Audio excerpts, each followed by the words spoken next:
మీకు వెబ్ సిరీస్ల పరంగా first break అంటే భామా కలాపం అనుకోవచ్చా?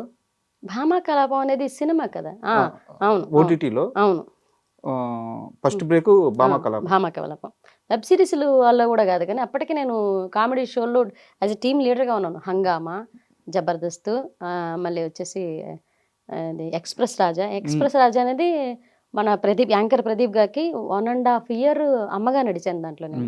మంగళవారం ఏదో షో వచ్చేది అప్పుడు. సో అంటే ఇంకా జబర్దస్త్ వరకు రాలేదు. ఓటీటీ విషయానికి వస్తే ఫస్ట్ బ్రేక్ భామా కలాపం ప్రియమణి గారు. ప్రియమణి గారికి. సో ఆమెతో ఎలా ఉండేది? ఆవిడ చాలా మంచి ఆవిడండి. నాకు ఫస్ట్ టైం ఒక హీరోయిన్తో చేయబోతున్నా నేను. పిలిచి హీరోయిన్కి అక్క క్యారెక్టర్ అన్నారు. అంటే ఆవిడ అక్క అని పిలుస్తారు నన్ను. మీరు మీరు ఇంటి ఓనరు అన్నీ మీ పమ్మి సాయి గారు అనేసి ఆయన హస్బెండ్ క్యారెక్టర్. నాకు అటు చెప్తే నాకు టెన్షన్ వచ్చింది ఫస్ట్.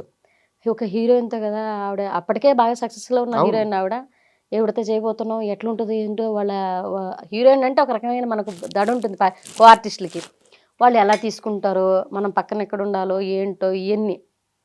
ఆవిడ క్యారవాన్ నుంచి వచ్చి ఆవిడ క్యారవాన్లో కూర్చోగా నేను చూడలేదండి భామా కలాపం సినిమాలో. ఎందుకోనంటే ఆవిడ సెట్లోనే ఎక్కువ శాతం ఉన్నారు. సెట్లోనే ఎండ వస్తున్నా సరే ఒక తెర వేసి ఆవిడ కూర్చునేవాళ్ళు అనమాట. టెంట్ ఒకటి వేసి ఆవిడ కూర్చోబెట్టేవాళ్ళు.